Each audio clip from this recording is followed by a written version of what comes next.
What is up guys, and welcome to my latest video here on SP Vids. Today I'm back on the Sonicware Lo-Fi 12 again. This has been featured quite a lot this week. It's a great little device and it's just had a big update. It is now on software version 1.5 and with that has come a lot of new and really cool features. So today I thought I'd talk you through some of the ones that caught my eye.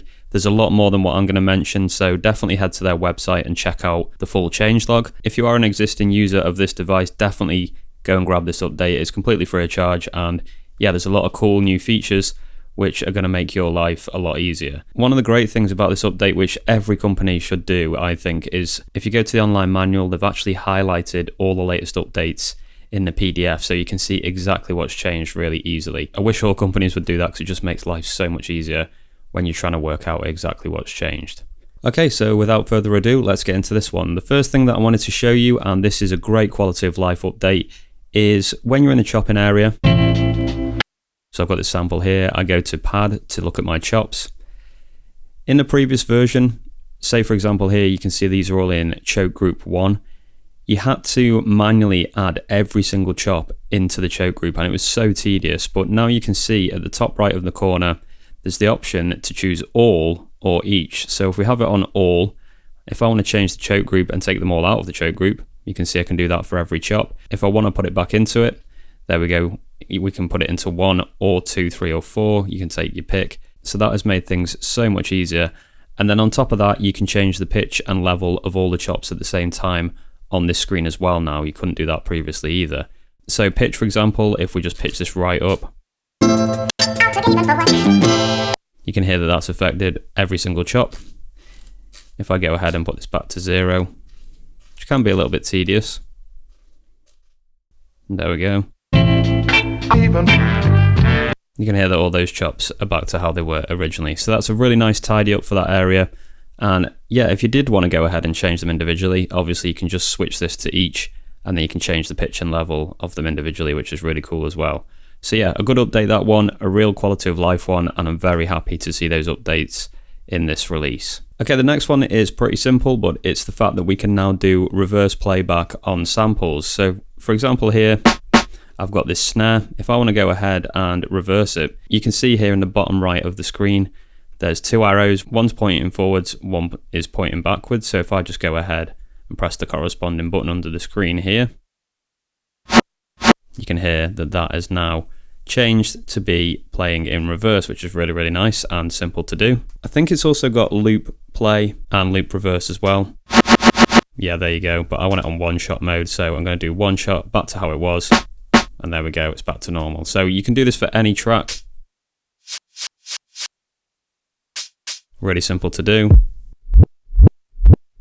So any sound that you've got loaded in, you can easily reverse it. And I wonder what happens if you reverse this sample. So I've reversed that. If I go to the chops now, yeah, that's pretty cool. All those chops are reversed as well. So I'll be honest, I don't really use reverse sounds that much. Maybe it's something I need to look into, but I'm sure for those of you that do, that's a very welcome addition in this software update. The next thing that I want to show you guys is that you can now start your pattern from any step that you want. This is quite a cool little feature and it means you can just listen to specific parts very quickly. So for example here, I could go to the second page and then all I have to do is hold down the step and press play. And the pattern will start playing from that step. I can do it from any step. So randomly, let's just say 13 here.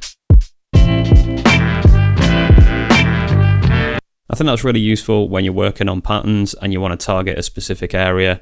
You don't have to listen to the whole loop every time. You can just keep starting it from whatever point you want and you can identify problems and fix them pretty quickly. So yeah, really like that. It's a small little feature, but it's nice to have it in there. The next one, again, is a very useful addition and I think I'll be using this one a lot. What you can do now is preview every single sound that you've put on the grid. So for example, we're in kick here. If I want to listen to one and check what I've put on that particular step, I can just press OK and hold it and then press 1. And it shows me exactly what I've put in. Say press 10.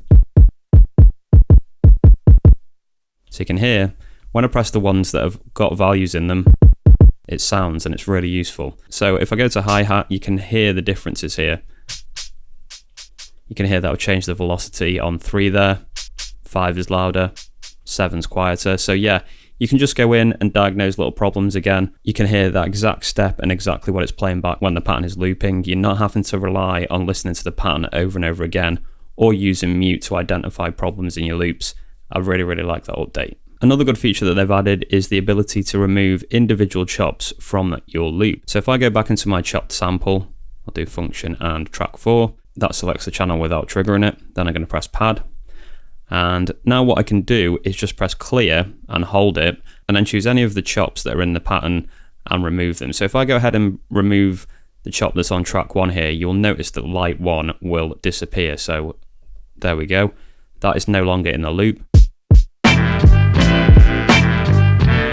So you can do that with any chop, which is really, really cool. And another interesting note, something that's really fun about this device and just makes the workflow so easy. If I want to put that chop back in, I just hold the chop and press the position on the grid where I want it. So I want it back in on 1, and there we go, it's back in. We can do that again with 5 and 13. That's the button on track 4. So if I do clear track 4, you can see they both disappear. Then I can just put them both back in.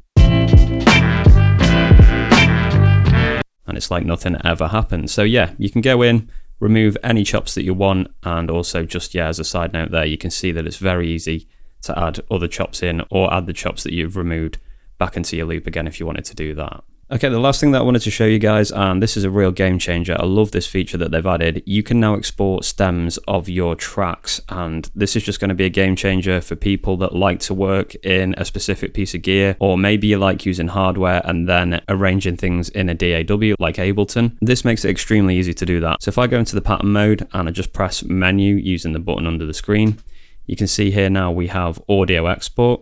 So we click that and we go to individual tracks. Now you can select which tracks you want to export. So we'll go 1, 2, 3, and 4, and they will highlight on the screen as well. It's so easy to do. And then we just press OK under the screen. It takes a little while to process.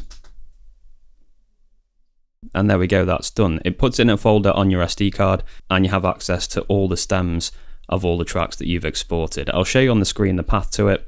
How you can get to them is super easy to get to. They're all organized in folders. And yeah, I think that's really, really useful, and it's going to give you that flexibility of being able to play with your beats in other bits of software or hardware, which is really, really nice. So like I mentioned, there's loads of other updates that have come with 1.5, so definitely go and check out the changelogs on the Sonicware website. I'll leave a link in the description. Let me know, guys, if you're an existing user, what are you most excited about with this update? I'd love to hear that in the comments. And yeah, just before I leave, thank you all for the support, particularly my members that support me every month, and those of you that go to my shop and purchase beat packs. All the links are in the description, so you can keep me doing things like this. I will see you again in another video very, very soon.